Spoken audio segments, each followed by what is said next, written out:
Bonjour. Alors, jeudi 26 mars, nous poursuivons notre retraite de quarantaine spirituelle. Et aujourd'hui, je vous propose que nous vivions ensemble un temps de prière d'intercession. Hier se terminait la neuvaine de solidarité contre l'épidémie. Plusieurs d'entre vous avaient participé à cette neuvaine où chaque jour, nous étions invités à prier, à intercéder pour un groupe particulier de personnes touchées par cette épidémie, en fidélité à la parole de Saint Paul qui nous dit ceci dans sa lettre à Timothée.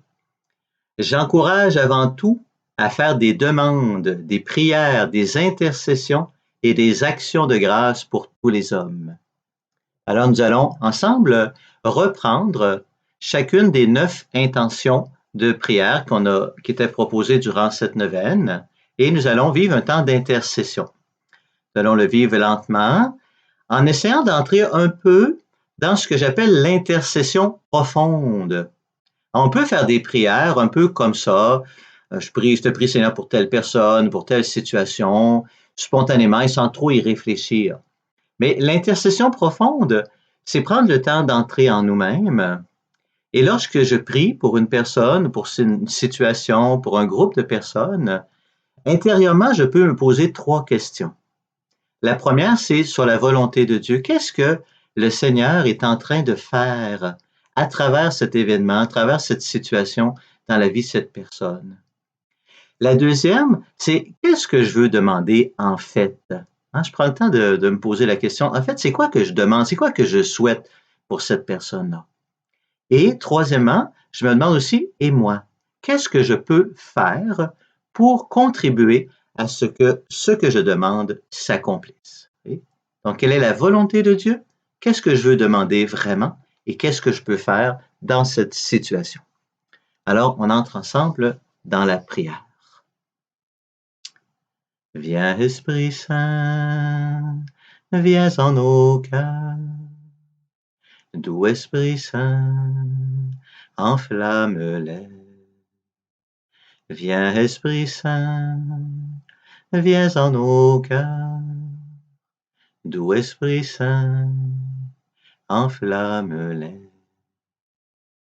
Alors nous te prions d'abord, Seigneur, bien sûr, pour les malades. Les personnes qui sont malades du coronavirus, les personnes qui sont hospitalisées parce qu'elles sont gravement malades, les personnes qui sont malades et qui sont à la maison, qui ont eu un diagnostic, qu'elles ont le virus et qui sont à la maison. Peut-être certaines d'entre ces personnes se sentent seules, un peu inquiètes, ne savent pas qu'est-ce qui va se passer. D'autres se sentent laissées de côté. Toutes les personnes malades, on te prie, Seigneur, de les bénir, de les visiter, de mettre sur leur route des gens qui vont être attentifs à leurs besoins. On prie pour toutes les personnes isolées. Nous sommes en période de confinement, beaucoup de personnes sont isolées. On pense bien sûr à toutes les personnes qui sont dans les résidences de personnes âgées. Je pense à ma propre maman et tant d'autres qui sont seules, qui ne peuvent pas sortir, qui ne peuvent pas recevoir de visite. Les personnes qui sont seules dans leur maison. Des personnes qui déjà étaient seules avant l'épidémie et qui le sont plus encore.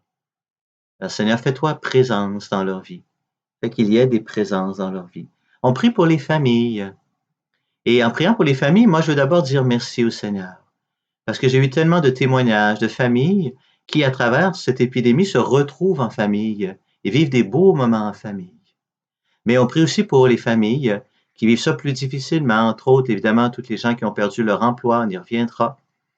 Les familles qui sont inquiètes pour l'avenir, les familles des personnes qui travaillent dans les soins de santé, qui s'inquiètent, les familles qui doivent conjuguer en faisant garder leur enfant parce qu'ils ont un emploi dans un travail essentiel, et puis là, c'est un petit peu compliqué, les familles qui doivent refaire leur routine. Prie pour les familles, Seigneur, va les bénir.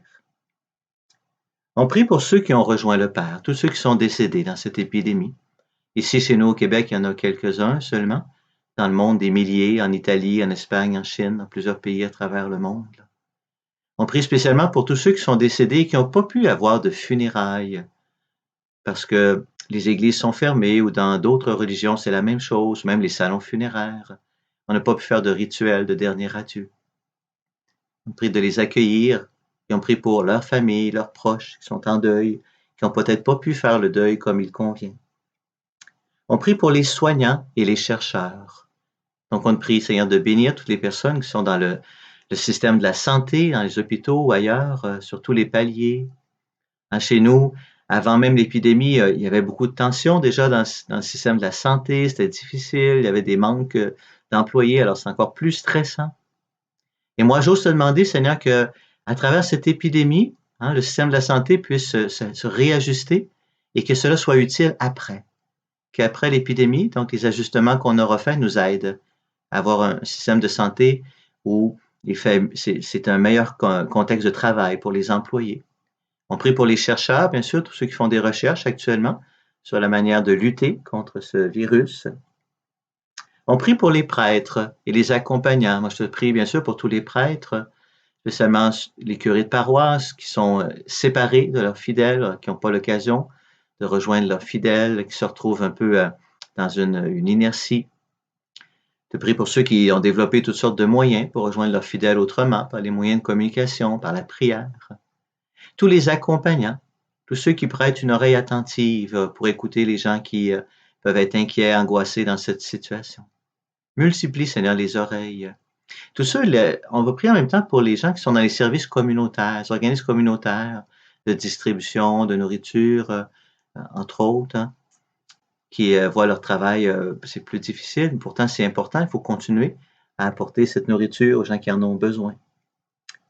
On prie pour tous ceux dont le travail est arrêté. Actuellement, ils sont nombreux, des centaines de milliers au Québec, qui ont soit perdu leur emploi d'une certaine manière ou qui sont en chômage, en arrêt de travail, qui ne savent pas combien de temps ça va durer, qui peuvent s'inquiéter pour la fin de mois qui s'en vient. Alors, on prie pour tous ceux qui ont perdu leur emploi, tous ceux qui les entourent. On prie en même temps pour les dirigeants d'entreprise. On te prie, Seigneur, pour les gouvernants, exactement. Pour tous les gouvernants, bien sûr, les dirigeants de nos provinces, de notre pays ici au Canada, les dirigeants de tous les pays, dans les décisions qu'ils doivent prendre. Donne-leur la sagesse de prendre des bonnes décisions, de savoir peser le pour, le contre. Donne-leur d'avoir les bonnes paroles. On prie pour les dirigeants de l'Église, les évêques, entre autres. Donne-leur aussi la sagesse. Les dirigeants d'entreprise, on l'a prié tout à l'heure. On prie à nouveau pour eux qu'ils sachent aussi prendre des bonnes décisions, bien les éclairer dans tout ça. Et on prie pour les journalistes qui ont aussi une mission importante de transmettre une information juste, pertinente. Accompagne-les dans leur travail, qu'ils fassent un travail bien sûr honnête pour nous éclairer. Alors Seigneur, bien humblement, on laisse monter vers toi ces quelques intentions de prière qui viennent comme compléter la neuvaine que nous avons vécue. On te demande de nous garder dans cette attitude confiante et on te demande aussi de nous montrer de quelle manière tu accueilles et exauces notre prière pour ta gloire et pour notre bonheur. Moi, je vous remercie d'être avec moi à la maison, de prier avec moi.